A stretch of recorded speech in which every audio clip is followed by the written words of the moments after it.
เห็ดยังไงนี่โอ้ยมางไม่เลยมางไม่คือดุแท้โอ้ดุกับเห็ดบ่ได้บ่เห็ดดุมางไปได้นี่มางไปได้มาเอาออกเป็นทอดไรแล้วมันเขาเจ้าตอกตอกละเห็ดเราเห็ดแบบขักเลยเนาะเห็ดข้อเกาะเลยมันต้องเอาคอนตีมาตอกน้ำ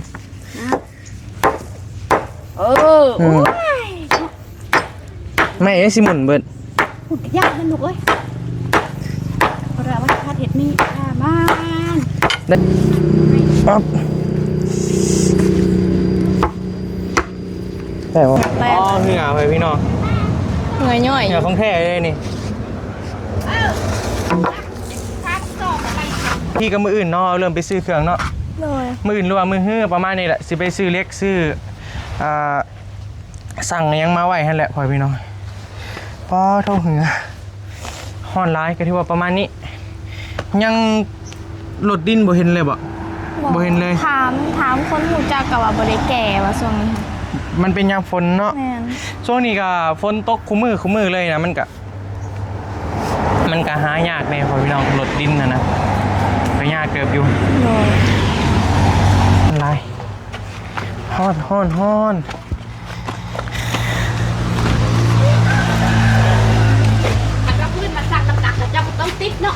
นี่อันนั้นเป็นเราเห็ดไว้นี่เราเห็ดไว้ก้อนบักใหญ่หนึ่งเราเอาซีเย้าไว้เห็ดไว้ตูนั่งลิ้นเห็นปะนี่ก้อนบักใหญ่เลยบอบบี้ก็ยังถ่าผู้แหละช่วงบ่ายๆพี่น้องบอบบี้ก็เลยมาถ่ายคลิปถ่ายไอ้เพิ่นเนาะกำลังจอดสีพากันไปซอยน้ำท่วมมันแหละ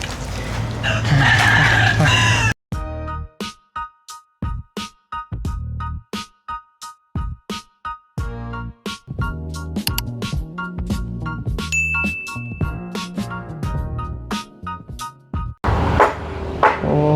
พี่น้องมาก็เห็นไม่เท่า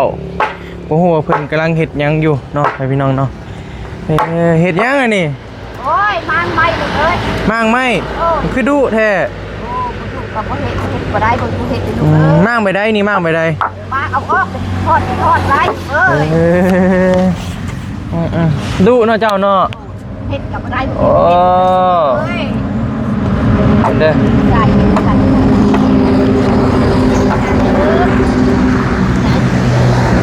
งานออกบ่โอ้ยแข็งแห้งเนาะแข็งอยู่ได้อยู่เลยมาเอาซอยมาโอ้ยผูกแข็งแห้งเว้ยจะใส่ได้ก็ยากเบิ่งเฮ็ดไปได้นี่เอางัดโลดงานออกบ่เอาเฮ็ดยังนี่เอาออกเอาไว้มันหนักโพดไปบ่โอ้ได้แล้วเนาะรุ่นนี้แหละได้แล้วเอาใช่นี่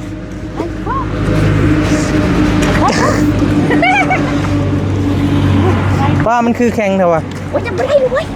ไม่ได้บ่เฮ้ยสิได้แล้วสิได้แล้ว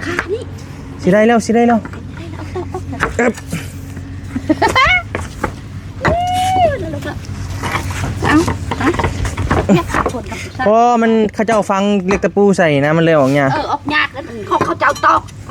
ละเห็ดเราเห็ดแบบขักเลยเนาะเห็ดข้อเกาะเลยมันต้องเอาคอนตีมาตอกน้ำ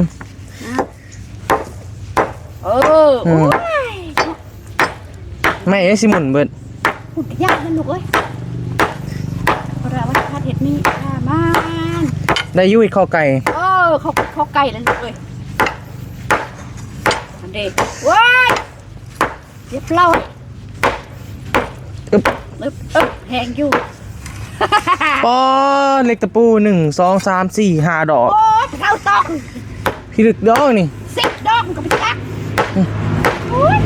พี่ลึกนอกพอเท่านี่เนาะเด้อเราฟังเล็กตะปูใส่เลยนะ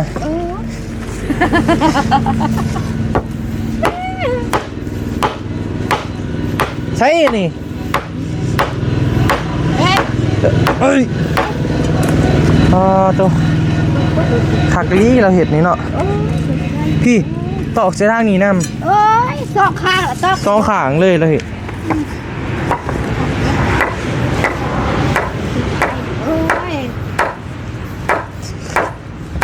โ เอาอันงัดกันนั่นลูกอ่ะไม่นี่บ่แล้วคือใส่พิลึกเท่าไหร่ใส่ไล่ด้วยใส่กันไม่ได้ไม่เท่าเว้ยมันต้องมีคนมาเหยียบมายิงนี่ว้าวเท่า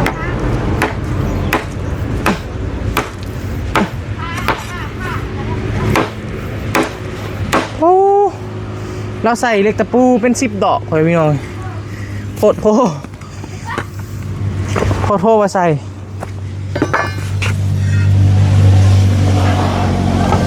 ได้แล้วผู้โอ้เหล็กตะปู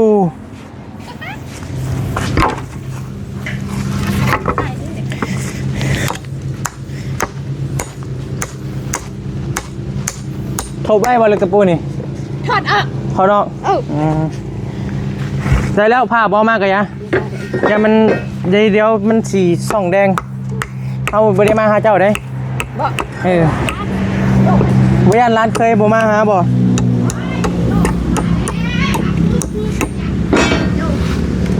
ส่องแดงแล้วบ่มีถ่ายลงช่อง YouTube บ่ได้เลยเป็นยักษ์ปลาเอามาเลยลูกมันอยากผิดกฎหน่อยหนึ่งผิดกฎ YouTube เจ้าเสียดยังนี่สีม่างออกไปได้นี่ไปเข้าพางออกเขาจะเมียนไว้ไว้โดยใบเอาไว้เห็ดตู้ไปนั่งเห็ดอยู่ใช้ตูบนี่เห็ดอยู่นี่แหละค่ะไปนั่งคือในห้องคือตู้มันนั่นเองเลยโดยอยู่กองพวกอันก็ยังได้อยู่เห็ดตูบนี่นะเห็ดตู้พอได้ดูให้ร้านมานั่งแล้วแม่นบ่โอ้อันนั้นน้อยโพดเห็ดใหญ่มันกว้างเห็นบ่พอดีเลยเขามาหาร้านสาวเจ้าเนาะนอนได้บ่ได้มันจะปวดหัวท่านมันจะปวดหัวหลังอยู่แล้ว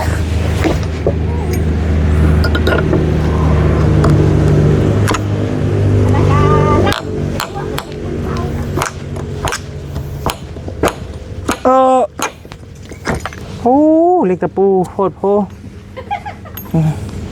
ใช้ตัวได้อีกบ้านี่ตัวได้อีกได้ที่บ้านได้ได้สบายดีเด้อพ่อพี่น้องเด้อทักทายสบายดีกันนะบรรยากาศยามเช้าพอดีมาเลยเห็นเมตู้เพิ่นกำลังงัดเล็กตะปูเนาะก็เลยสีมางัดซอยเพิ่นพ่อพี่น้องงัดซอยตู้โดยเสียไว้เห็ดตู้เอาตู้ไว้เห็ดให้เฮามานั่งลินบ่โดยก้อนขัดลัดโคกลัดเคยขัดแค่เว้ยในตู้ไปนี่ยังมีบ่เนาะขัดรีเว้ยยังอยู่ในตู้รุ่นนี้ยังผลิตมาหลายอยู่บ่เนาะจะว่าตู้รุ่นอื่นไม่เท่ากับจักเดิมเท่ากับจักได้พาโตแข่งรีเลยตะปูอันนี้ผู้ใดมาก็ต้อนหับเสมอเนาะไม่ยากก็ได้แม่ลูกเคยลากเคยก็หับได้เบิดยากตู้ใจดีเห็นบ่ได้แล้วเอาเล็กตะปูเอาในใส่บ่เอาไปใส่นี่เป็นเนียนคุณร้ายดุลีนะเจ้าโอ้เราเห็ดได้บักหลายแล้วพอพี่น้องลืมเห็นผู้เราเห็ดนะตัวนี่เด้ซ่ะถ้าก็ตื่นนอนบ่ฮะสักเครื่องแล้วลองมึงดูลองงัดมึงดูนะลองเบิ้งใส่เมตู้ลองเบิ้งดูเมตู้ยังเห็ดได้เจ้าเห็ดได้เลยเนาะเมตู้เนาะลองเบิ้งงัดตัวไหนทักทายสบายดีกันบรรยากาศยามเช้าๆเด้อพ่อพี่น้องพอดีบอบบี้กำลังถ่าง่ายๆเพื่อนพ่อพี่น้องว่าเมื่อนี้ก็มีแผนว่าสิไปซอยน้ำท่วมมาแหละก็เลยมาแหวะทางนี้ก่อนแล้วก็สิมานี่แหละก็เลยมาถ่ายคลิปถ่าเพื่อนเลยพ่อพี่น้องพูดแหละประมาณช่วงบ่ายๆพูดแหละได้เดินทางไปซอยเรือคนน้ำท่วมพ่อพี่น้องอยู่แถวท่าแขกอยู่ท่าแขกลองเบิ้งงัดทางงัดเบิ้ง ไอ้สิซ้อนไว้เด้อน้องหลาเด้อจื้อไว้ ขึ้นได้ไร ก็ต้องเอานี่มานี่เอาไม้มาห้องเด็กเอานี่มานี่ลองงัดมึงดูนี่งัดขึ้นมาอยู่พี่ได้ป่าวนี่ ได้ได้ ลองเบิ้งเลยปูถิ่มใบหน่อยก็เยียบนี่บ่แมนนี่ต้องแบบนี้จับไปแบบนี้จับไปง่ายบ่ผมมียังยากหรอกเท้าเห็ดเป็นเหมือนบ่ตัวนี้ได้ป่ะนี่อย่าไว้สิงัด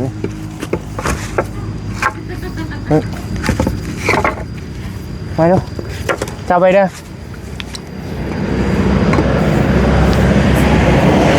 ใช่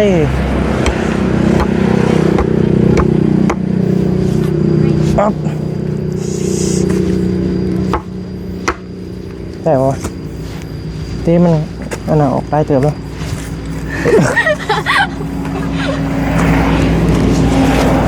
โอ้เราตอกพี่ลึกโคตรมาตอกใส่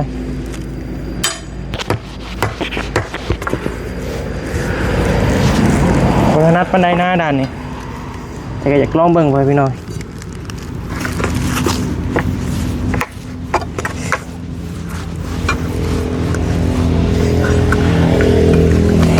ได้ปะ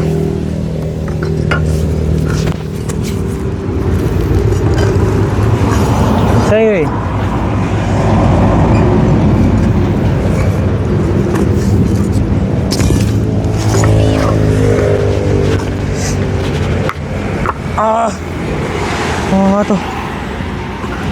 ประตูเล็กตะปู เหมือนจะแตก เอาไหมนี่จับ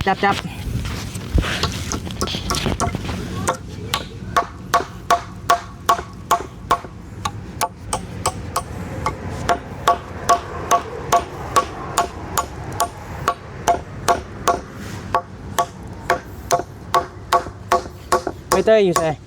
ใบเตยไป เพื่ ส่ อน ง ๆบอก รถน้ำพออยู่คนเดียว ได้แข็งน้ำพ่อ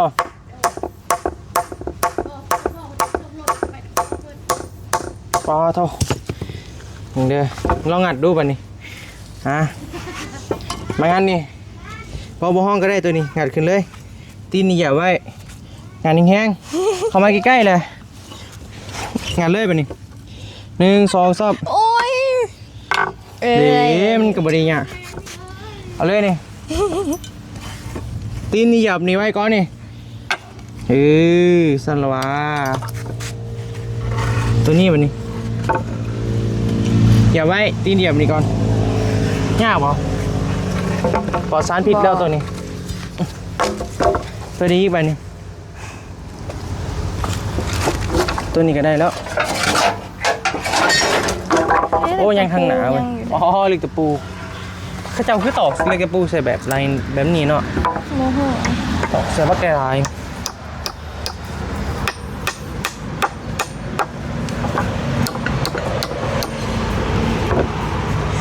ป้าเหือพี่ลึกแอปเปิลมาเบิ่งด้วย บอบี้เหงื่อแตก อ๋อเหือไปพี่น้อง เหงื่อย่อย เหือของแท้เลยนี่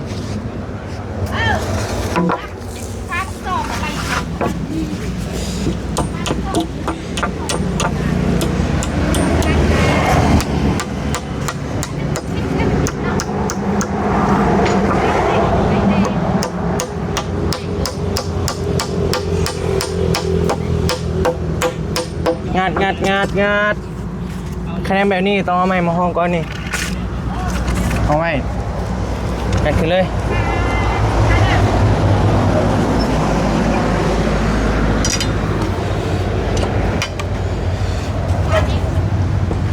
ได้ป่ะให้มันได้เด้อ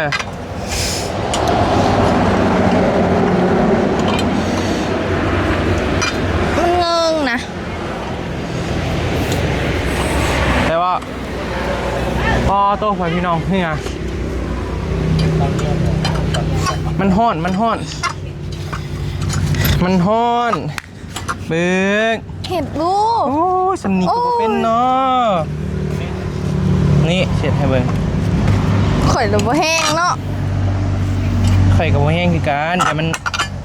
มันก็ออกง่ายๆเด้มันใส่เทคนิคเก็บเอาไว้เล็กตะปูเดี๋ยวบ่แล้วเหยียบได้หั่นพาโทแดดร้อนร้ายพ่อพี่น้อง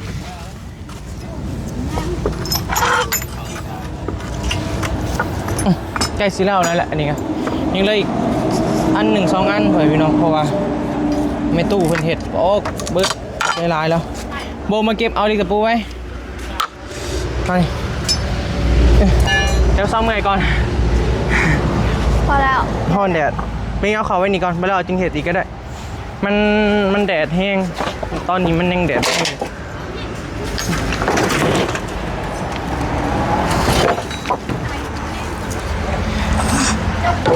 แดดพ่อพี่น้องเอาไว้นี่มาอันนี้ก็ห้านเนาะพ่อพี่น้องมื้อนี้วันยัง เสาร์ มื้อนี้วันเสาร์วันอาทิตย์วันจันทร์วันค้านเพิ่นเริ่มเฮ็ดหรือว่ามื้ออื่นบางทีก็มื้ออื่นเนาะเริ่มไปซื้อเครื่องเนาะ เลย มื้ออื่นหรือว่ามื้อฮื้อประมาณนี้แหละสิไปซื้อเล็กซื้อสั่งหยังมาไว้หั่นแหละพ่อพี่น้องป้อเท่าเหงือฮ้อนหลายก็ถือว่าประมาณนี้ยังรถดินบ่เห็นเลยบ่เห็นเลย ถามคนหูจักกับว่าบริแก่ว่าช่วงนี้ มันเป็นยามฝนเนาะ แม่น ช่วงนี้ก็ฝนตกคุมือเลยนะมันก็หายากแน่พ่อพี่น้องรถดินนะก็ยากเกือบอยู่ เลย ถ้าว่าเขามีดินนะเอาเขามาถมปึ๊บปั๊บก่อนก็บ่ยากเนาะบ่แล้วก็จึงถมก็ได้แต่ก็คันมีก็สั่งมาไว้รถได้หลายเด้อสั่งมารถเอา2รถนี่น่าจะเต็มแล้วเพราะมันตื้นๆนึงมีถมวางแถวข้านนี่นะเพราะมันมีพื้นเก่ามันอยู่แล้วพ่อพี่น้อง2รถนี่คือสิเต็มถมแต่สำข้านนี่นะเพราะมันบ่ได้ลึกคือแบบเฮือนทั่วไปแต่ประมาณนี้แหละปะหาเช้าเมื่อยอยู่ตู่พุ่นแหละโอ้ฮ้อนหลายฮ้อน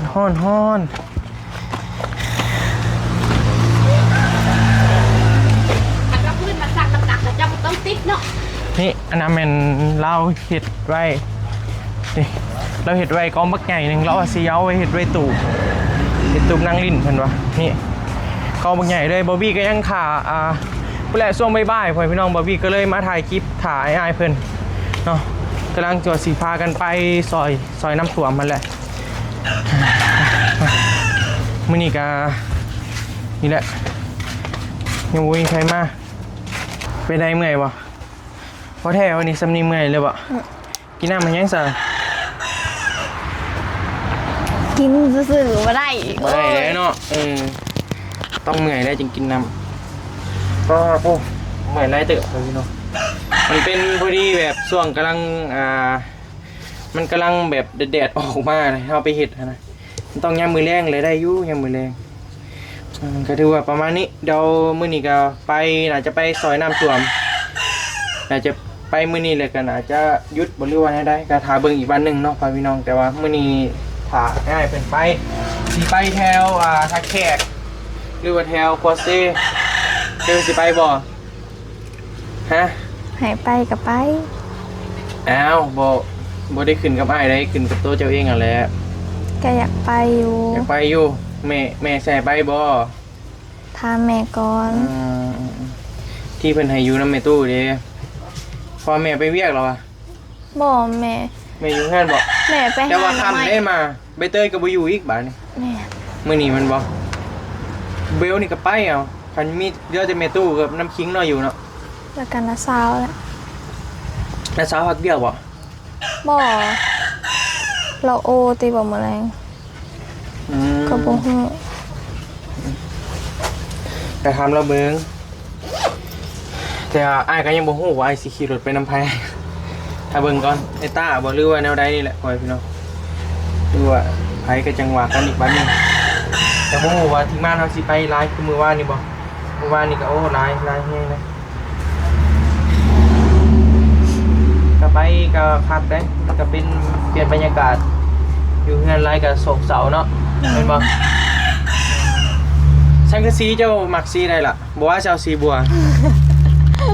บ่ บ่ มีสีบัวกับเอาสีบัว บ่แท้วะนี่มีสีบัวเจ้าแท้บ่มักสีใดสังกะสีเลือกไว้แล้ว สีใด แต่ว่าเฮือนนี่สีผ้าเนาะ แม่นก็อยากได้สีฟ้าเหมือนกันแม่น สีผ้าแห้งบ่ยากเลยเป็นสีนิยมเลยบึดแล้วแต่เจ้าสังกะสีเจ้าสีเลือกเอาสีใด ไป เลือกไว้ เบิ่ รถ งก่อนเบิ่งก่อน ขึ้นกับความมักส่วนโตวได้นี่พ่อพี่น้องมันก็สังกะสีนี่ก็มันโดดเด่นได้พอเขาแนมมาแต่ทางก็เห็นสังกะสีแล้วเนาะมื้ออื่นวันอาทิตย์เนาะมื้อเนาะ แม่น วันค้านนัดกับไอ้สร้างเพิ่นว่าสิมาเฮ็ดหั้นนะวันค้าน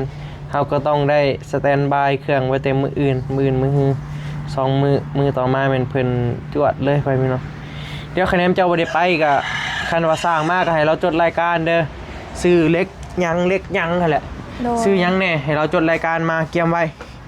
เพราะว่ามันแล้วมันสิยากนะคะแนนว่าเห็นเรามาเฮือนเจ้า โดย เกียมไว้แต่นี่มันจึงง่ายบัดเฮาไปเฮ็ดเวียกมันจึงบ่ยากเขาเองเขาแหล้วน้ำท่วมก็ลองเบิ่งขอแม่ลองเบิ่งแคมเราให้ไป โดย อยากไปอยู่แม่นบ่ อยากไป ขอเราลองเบิ่งเปลี่ยนบรรยากาศแน่อยู่เฮือนไร้กระโศกเศร้าเดี๋ยวเป็นโรคซึมเศร้าบ่เป็นละติใบเตยก็บ่อยู่มื้อนี้เนาะ อยู่เงินผู้เดียว โอ้ใบเตยเปิดช่องมือเดียวคนติดตาม 1,000เลย แม่น คลิปเดียวเบิ่งใส่เบิ่งเด้อ ปวดหั ยอดวิวทะลุเลยใบเตยพ่อพี่น้องร้อยลีเนาะบ้านเมือง5,500เลยนี่ผู้ติดตาม938 คนยอดวิว 5,500 กลัวฮอดอ้ายยอดวิวป๊อโตปุ๊ บ่ทันหอนมือใช่ไหม ยอดวิว12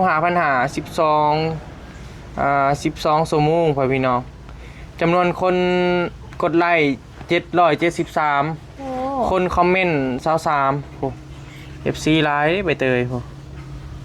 ป๊อโตร้อยดีใบเตยเจ้าก็เฮ็ดแล้วใครมันเจ้าอีกเฮ็ดเพราะว่า YouTube นะคือหัวแหละถ้าว่าเพิ่นยังมักเฮาตอนนี้นะถ้าเฮ็ดตอนนี้ก็ดี โดย เพราะว่า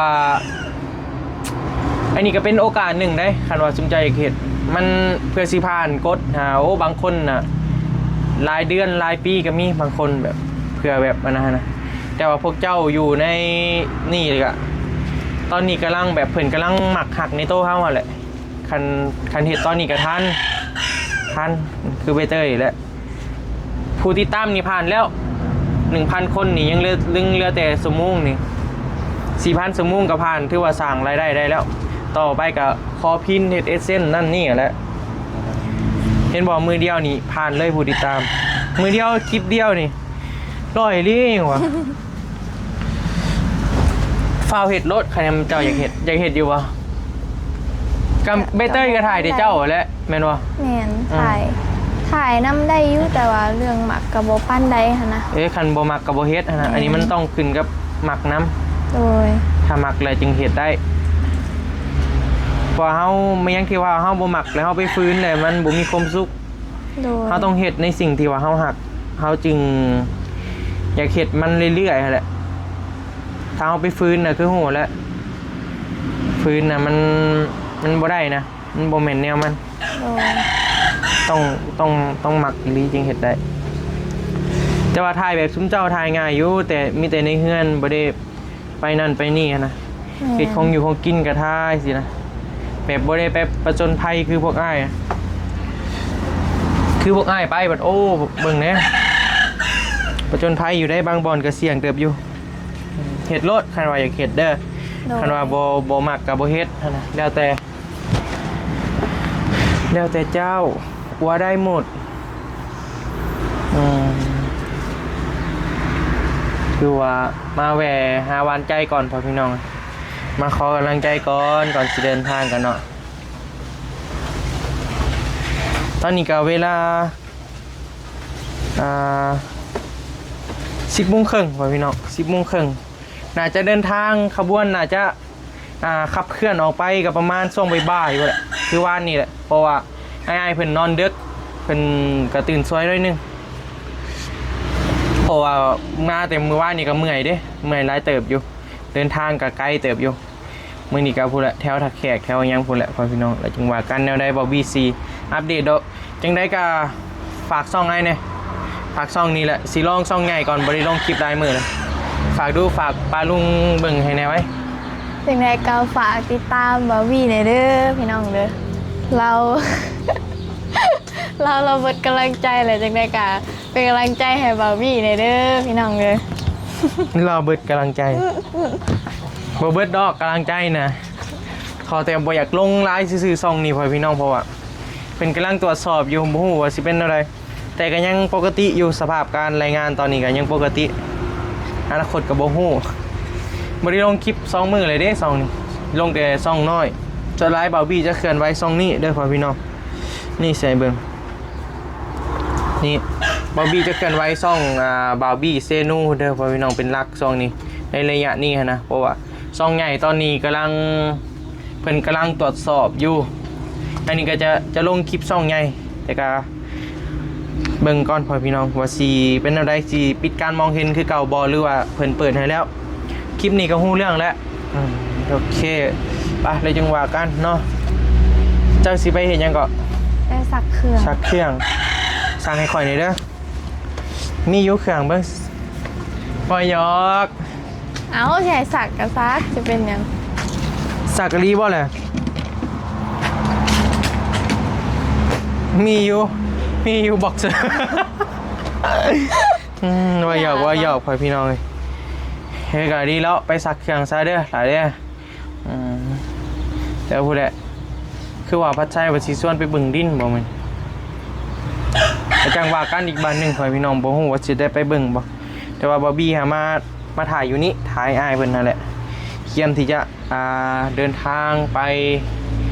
ซอยผู้ประสบภัยน้ำท่วมอยู่แข้งคำม่วนพ่อพี่น้องหรือว่าทักแขกในน้ำทักแขกที่ว่าหลายๆคนอาจจะฮู้เนาะก็บอลที่ว่าบอบบี้ไปลินตะกี้นั่นแหละแถวทักแขกทางขึ้นหน้าใกล้ยังนั่นแหละสบายดีป้าลุงโอเคจังได้ก็ฝากในเด้อพ่อพี่น้องเด้อฝากช่องบอบบี้ชาแนลเนี่ยช่วงนี้ก็โอ้ดรอปไลน์บ๊ายบายเด้อพ่อพี่น้อง